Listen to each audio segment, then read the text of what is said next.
evening. Welcome to our program, Women to Women.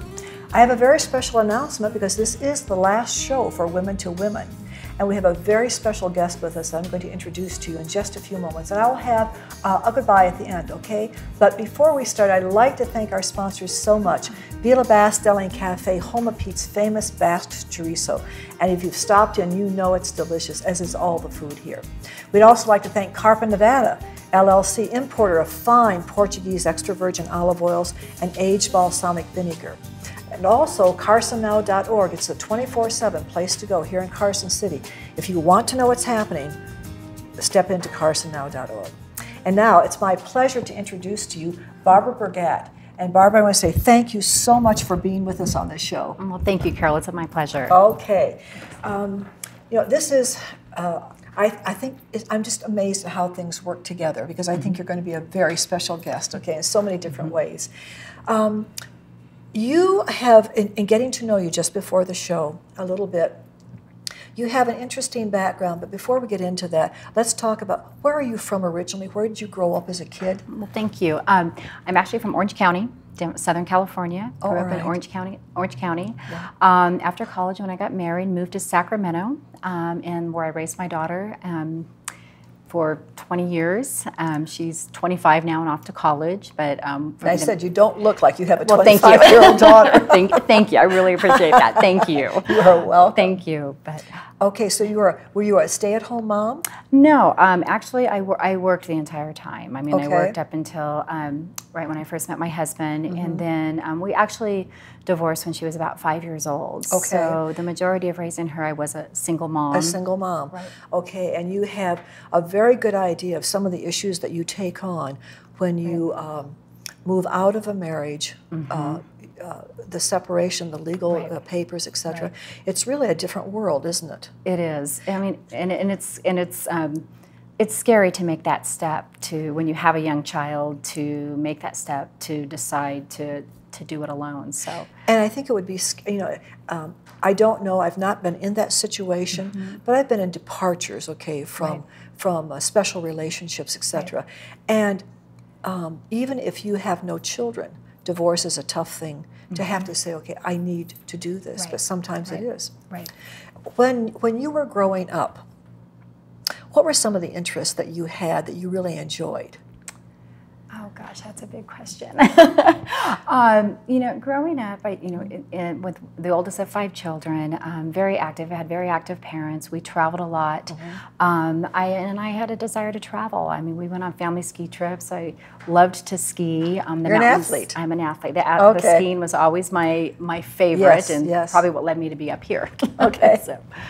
So, what did you find out about yourself or your siblings? Okay, the oldest of 5. That's a very special pecking order.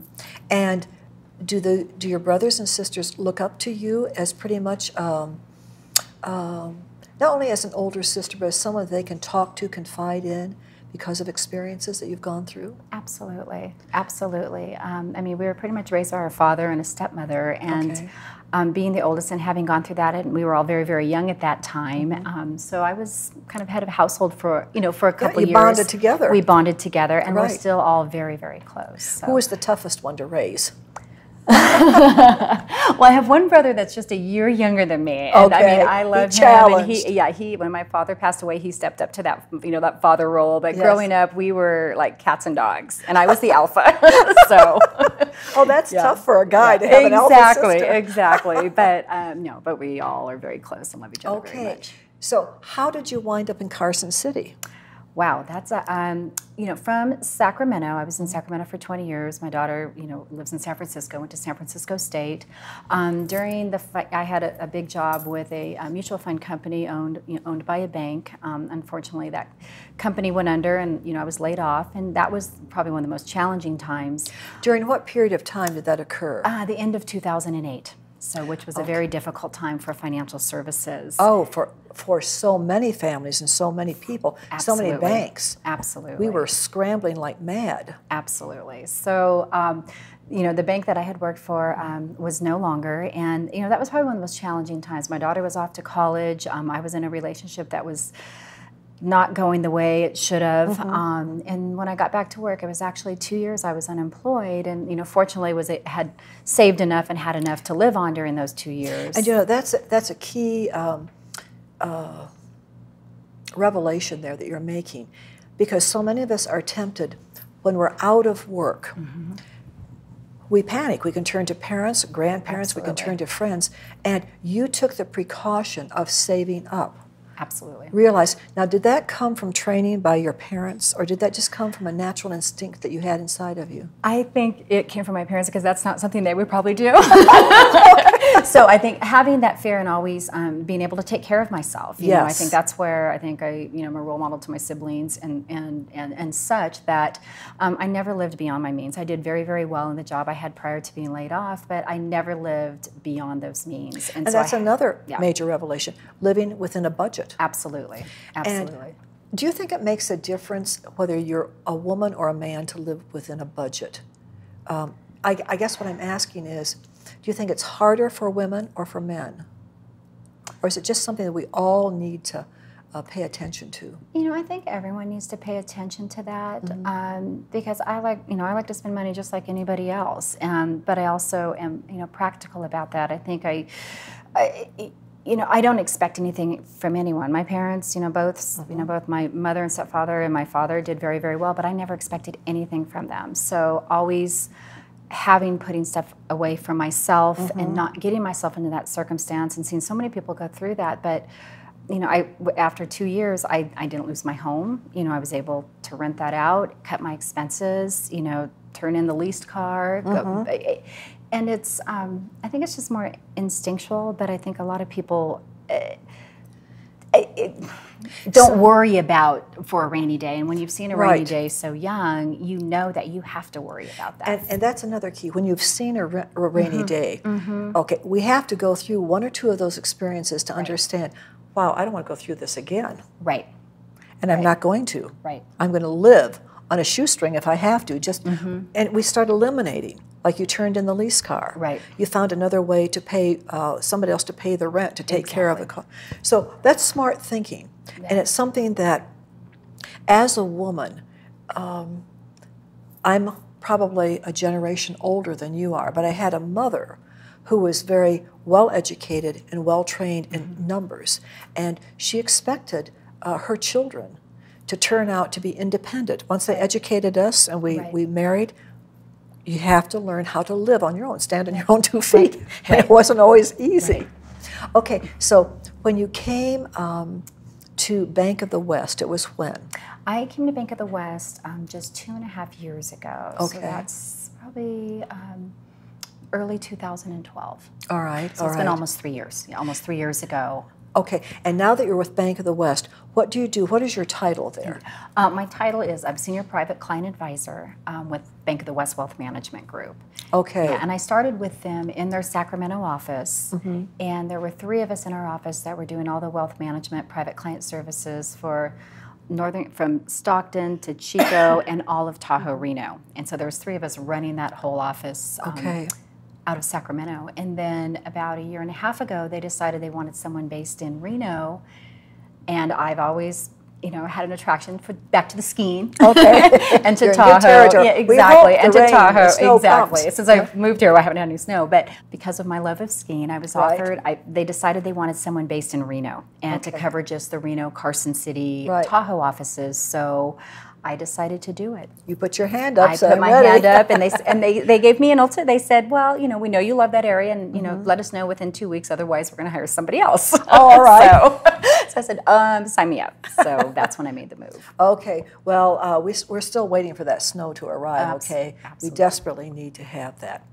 My question to you is this: when you advise or mentor people, is there any wealth left in this country at this point in time?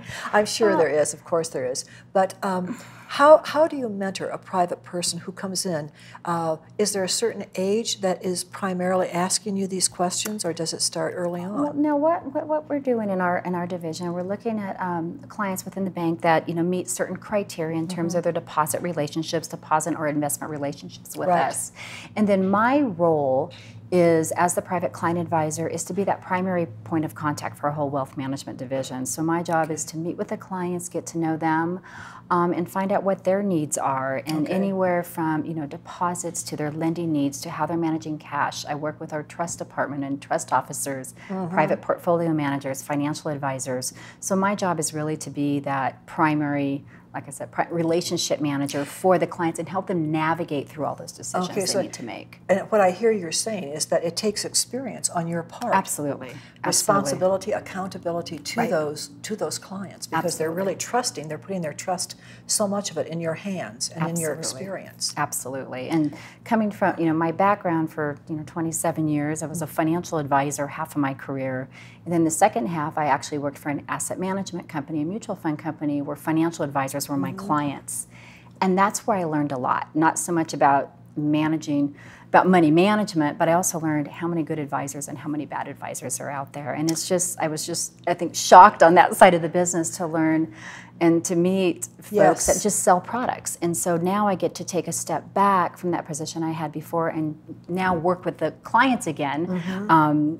And be their quarterback, and I'm helping them navigate through that and helping them make the right decisions. And I think we've all been exposed to a number of programs on television where we have seen how there are certain peoples out there who can really take advantage of investments in a big way, and you can lose everything or so much of it. Oh, absolutely, absolutely. And I think there's there's so many different types of investment vehicles for clients, and a lot of them are missold and misused. I mean, when people come to me and say, "Oh, I heard annuities are bad," well, that's not necessarily true. It just depends on the client and the situation. That's right. If they're sold correctly, and I don't sell products, and that's what's nice about the role I have now is that I don't sell anything. I'm really the one that is going to help navigate through and help them find those solutions. Well, when we come back to the second portion, I'm hoping that you will share some of the challenges that you've really had.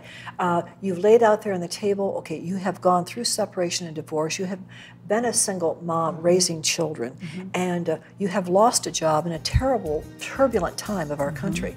But I know that we're taking encouragement, and we're also listening very carefully to how you've pulled yourself through these. So we'll be right back. Don't go away. Barbara's about to return. I was 36, wanted to do something that was boldly different. We sold our house, drove west with the idea that we were going to be in the wine industry. We lived in a teepee for 2 months. I mean, if you're going to do something, why not do it with your whole heart? It's that creative outlet of being able to make something, and make something that comes from the land. Bank of the West said, "We have complete faith in your brand. Don't do anything to compromise it." Banks don't say things like that. Come into Villa Basque Deli and Cafe right here in Carson City, Nevada. Discover fine Portuguese extra virgin olive oils, vintage balsamic vinegars, and a wide assortment of international health teas provided by distributor Carpa Nevada LLC. In addition to these terrific items, Villa Basque is also the home of Pete's famous Basque chorizo, handmade on the premises from Pete's secret family recipe. Satisfy your culinary curiosities. Don't delay. Hi, I'm Stephen Lincoln with CarsonCityHomes.com, Carson City's original online real estate resource. At CarsonCityHomes.com, you get effective and easy-to-use tools to help you select your next home today. With our easy-to-use website, you can search listings throughout Northern Nevada and narrow the results by selecting every facet, quirk, and quality you desire. Visit CarsonCityHomes.com.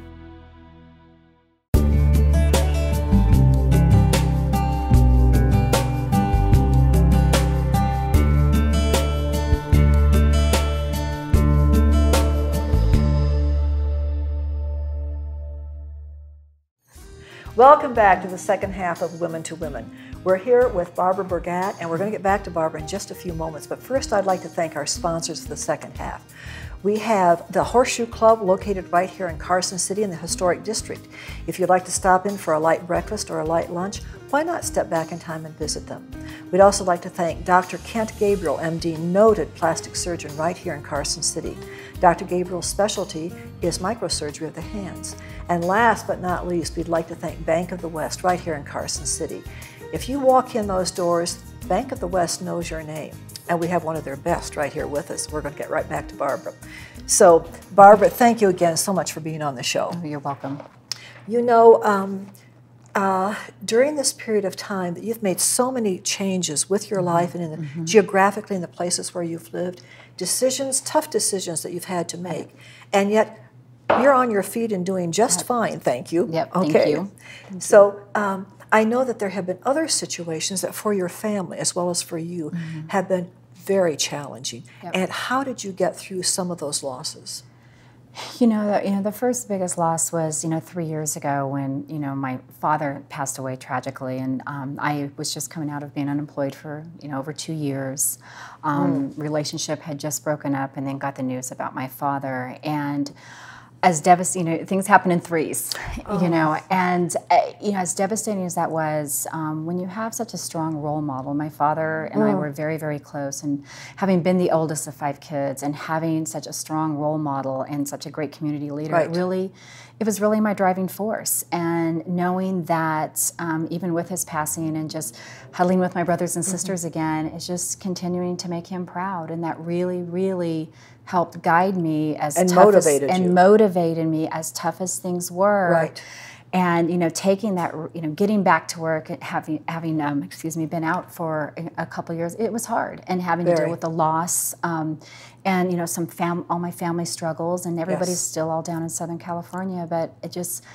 You just got to keep going. You know, I can identify with what you're saying, Barbara. I had a very strong father figure in business, and I always felt secure, safe in our home life, in my father's ability to provide for the family. I never even questioned it. And in my father's case, it was a long illness due to diabetes. In your father's situation, it was very quick, very tragic. And we're never quite prepared emotionally or mentally as we think we could be or we should be. It's devastating, and each one of us handle it differently. It doesn't necessarily mean that because I'm coming out of it, my sister or my brother is. And then when I first engaged you to come onto the show, you had another loss, which was your mother. So you have gone through, like you say, in a very short period of time, key people who raised you, nurtured you, loved you. And I think it's remarkable that you decided, not just for their sakes, for my sake, but also because life must go on. I'm willing to step into that. Not all of us are willing to do that. Do you know that? Oh, absolutely, absolutely. So, and that's, when you have those great role models like you did and like I did, you just, even whether they're here or whether they're gone, and just my dad was a man of faith, very strong man of faith, and I am as well. And just knowing that you're not alone. You're not alone. You're not. Even though they're not physically here. I mean, even making the decision when the opportunity came to move to Reno, where I had no family or friends, to make that leap, it was a leap of faith. But if you know and you have that faith, you just know in your gut that these are the right decisions, and just. And you know something else?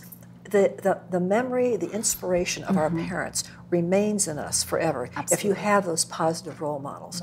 And I suppose I never had a negative role model growing up. I really didn't, whether it was my family or my teachers. But I met some along the way. But I had a benchmark to measure against. That's an excellent point. So having started out with a stableness that I'm very grateful for to this day. And like you, I'm very much a woman of faith, a person of faith, and I don't have the answers to everything by far, but I know who does. Absolutely. And I know that if I ask for that guidance, I'm going to receive it. Absolutely, and you just have to be willing to receive it, and that's. So let me ask you, how is life going in Reno? Life's going great in Reno. So, a lot of people, coworkers too, were like, "Is there enough business for you in Reno?" And there is. And this, I've got to say, I mean, having grown up in Orange County, 20 years in Sacramento, I've been here, about a year and a half now. wonderful community. The people that I have met, whether it's friends, personally, professionally, and some nonprofits that I'm working with right now, relationship-wise, everything is coming into place. So it's definitely been a positive move. And there's something about the West, and I think there's something very special about every state in the West. But I have found that here in Nevada, the hand of friendship, the hand of inviting you in is there if you're willing to take that hand and shake it. Absolutely. Yes. I agree 100%. Okay. So what are some of the goals you've set for yourself? Do you set goals? Kind of. Just that work-life balance. I mean, I think there was many years when I was the single mom, and it was, my daughter first, career second, and I was single for many, many years. I didn't really start focusing on my own personal relationships till after that, and then I found, having been laid off and looking back at how much of my life was my career, and I love what I do, but used to be on a plane every week, and so this role, the opportunity that I have to take this role, I can be more involved in my community. Yes. And that's really what my goals are now, is to have that community involvement, the relationships, and my career. So. Well, I say that you are making a difference here in Carson, you are making a difference in Reno, and certainly for Bank of the West. And I thank you so much for being with us. Okay? Thank you, Carol. All right. And I'm going to just say I have a little note of goodbye coming up, but I want to really thank Barbara for being our guest. Very specially done and special sentiment, so I thank you so much. I'll be with you in just a moment. Apex SCF provides cutting-edge, hands-on training that effectively addresses today's threats of violence. The Apex Stay Alive course teaches proven methods for personal protection and attack countermeasures that can be applied in any environment. In your home, at the workplace, or on campus, Apex will teach you the necessary skills to stay alive, including how to recognize and react to an active shooter scenario. If you knew you had to fight for your life tomorrow, would you train today? Contact us now to sign up for a class in your region. Come to the Carson Horseshoe Club for fun and friendly service. Play your favorite games, join our Players Club where you get cash for points plus food comps, and enjoy casual dining in our Lucky Horse Grill. Get it all in the heart of downtown Carson City at the family-owned, local favorite Carson Horseshoe Club. We always knew that when we had another baby, we would love it if I could stay home. The kids shape what we do. Everything's about them. So we had to make a lot of changes. Quick Balance is this really nice feature of the Bank of the West app. The more I check into my balance, the easier it is for me to stay on track. You don't even have to log in. Hold on tight. You're on call, 24/7. Every minute that the app saves me is a minute that I can spend with my family. And that means everything to me. As you heard me mention earlier in the program, this is our final show for Women to Women, and it has been a wonderful experience. We have spent 3 years on the radio in the Midwest and 3 years here on television in Northern Nevada. And because of our Facebook page and the wonderful fan groundswell that we've had, we're going to maintain our Women to Women Facebook page for commentaries and special features, special announcements. So please continue to like us on Facebook and to take a good look at it every so often. It's been wonderful working with the Nevada Multimedia team right here. Jim Gustafson and his partner, Todd Kroll. Todd has been integral in so many details, and Jim has been wonderful in terms of editing and promoting the show. And his mother, Denise Gustafson, has seen every single program, okay? She deserves a lot of credit there. But I want to thank our viewers. I want to thank our listeners. Some people hear us rather than actually see us. And you have been wonderful to work with. And the real stars of this show are certainly the women who've come on and shared their personal lives in so many ways. They have made differences. I don't know all the seeds that have been planted out there, but I know that we have made a difference. And we'll continue. My husband, who's executive producer of the show, Jose Noriega Paz, feels that we're entering a new chapter of our community life, and I would have to agree with him. And we need to have some extra time to do that. So that's why basically we are saying goodbye to Women on television, but not goodbye to the program itself. We hope immensely that you have not only enjoyed but have learned from the women that we have presented. They're very special people, and they come from all walks of life. And the very purpose of Women to Women has always been to encourage other women out there not to be afraid, but to step into decision-making processes, to step into new careers sometimes, to step into new geographical areas. And that's a part of life. That's a part of living. And certainly we don't want anyone, including myself, to be dominated by a fear. That's not to be the captain of our ships ever. So I want to say thank you so much for your loyalty, for all of the emails, certainly the telephone calls, the letters that have come in. And we have viewers, I think I should share with you, as far away as India, Italy, Brazil, Argentina, Hawaii. They come in and they listen and they communicate. And that has been a real source of inspiration to me. So I just want to say thank you. Thank you to our sponsors. Thank you to this multimedia production crew. And thank you especially to Pete and Martha Kosgrad, who've allowed us to film in here almost every single program. So we hope that you've enjoyed it. And as we say in French, because I do speak French, I never say au revoir, I say à bientôt, until the next time soon. Take care, have a good evening. Thank you so much.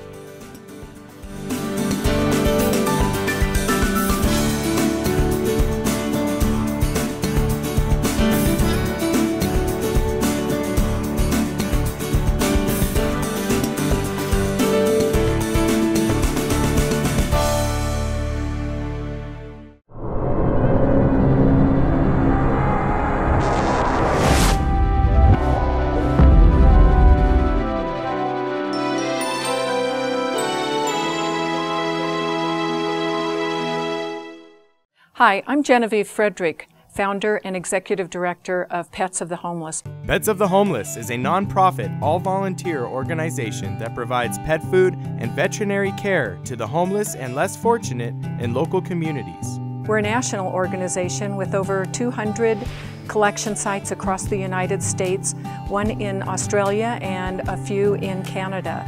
Our national organization, since 2008, we've collected almost 50 tons of pet food that has been distributed through various organizations across the country, like food banks, homeless shelters, and soup dining rooms. With donations from the public, we are able to provide these kinds of wellness clinics across the country. Since 2008, our wellness clinics have provided over 2,500 animals with shots and medical care. On September 25th, 2010, in Carson City, Nevada, the Carson City Health and Human Services, along with other community agencies, held the 5th annual Homeless Connect, reaching out to those in our community who are experiencing poverty and/or homelessness.